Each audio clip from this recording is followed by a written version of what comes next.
Bonjour, donc je suis Luc Arnaud, je suis le président de l'UTOP depuis déjà 2 années. L'UTOP, autrement dénommé l'Ultra Trail des Hauts Plateaux ou alors le Trail aux 1000 sourires, est une course ou plusieurs courses entre la vallée de la Mandrake à 120 km d'ici jusqu'à Antananarivo, jusqu'au lycée français. Donc nous avons un trail de 120 km, l'Ultra Trail. Nous avons un semi de 65 km entre l'Ermitage et le lycée français. Et nous avons un autre trail qui est entre Carillon et le lycée français, de 30 km. Ensuite, nous avons des petites courses le dimanche pour les enfants, pour découvrir un peu le trail, qui sont le Zaza Fun Run et le Fun Run.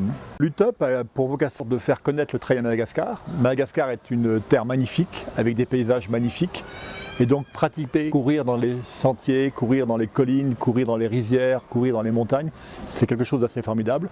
Donc cette passion que les premiers innovateurs, les premiers créateurs de l'UTOP ont pensé, faire courir le maximum de gens, donc à la fois des gens de tout horizon, bien sûr des coureurs malgaches. Beaucoup de malgaches aimeraient courir et n'ont pas toujours les moyens de pouvoir faire des trails intéressants, donc c'est aussi ça comme première vocation. Ensuite aussi faire découvrir Madagascar pour les trailleurs qui viennent de l'étranger. Donc c'est une double vocation. Pour les coureurs malgaches, une fois qu'ils ont gagné l'UTOP, on les invite sur d'autres courses, d'autres trails à la fois dans l'océan Indien, mais aussi autour de l'océan Indien et aussi en France, où ils peuvent parcourir avec des trails internationaux comme l'Utri4M qui est notre partenaire pour cette année.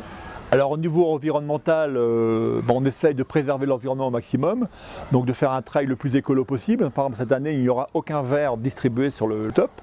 On récupérera toutes les poubelles qu'on pourra trouver. D'un point de vue humanitaire ou social, on essaye d'appuyer les villageois sur l'ensemble du parcours. Donc soit par des activités sociales, rénovation de bâtiments, soit par aussi leur permettre de participer à l'UTOP. Donc des villageois sont invités à participer, ils sont coureurs. Il y a 2 ans, un des villageois a même gagné et a réussi à avoir un voyage pour la France. Comme actualité, nous avons deux grandes actualités. D'abord, cette année, avant on faisait un aller-retour entre ici et l'Ermitage, donc c'était un aller-retour sur les 65 km. Et maintenant c'est un parcours complet qui va démarrer de la vallée de la Mandrake, qui va faire 120 km avec des paysages très sauvages, une nature presque unique. Cette année, tout à l'heure, on a fait le balisage et on a vu des lémuriens, donc c'est vraiment une nature sauvage et luxuriante qui va être très très belle à découvrir. Et autre nouveauté cette année, c'est que nous avons la chance et l'honneur d'organiser le championnat de Madagascar de trail qui se courra sur les 30 km à partir de Carillon. Le concours du trophée nous permet aussi de faire participer l'artisanat malgache à l'UTOP. Donc on voulait avoir un trophée original pour l'UTOP. Donc ce concours est encore en cours. Il se termine le 29 février. Donc on appelle tous les artisans qui veulent encore concourir, nous proposer un modèle. Il faut à la fois avoir un modèle joli, intéressant, représentant Madagascar, les valeurs de l'UTOP, mais aussi pouvoir le produire en 100 exemplaires, dans les délais voulus. Donc il y a deux impératifs très importants. Cette année, nous avons deux jalons pour les inscriptions.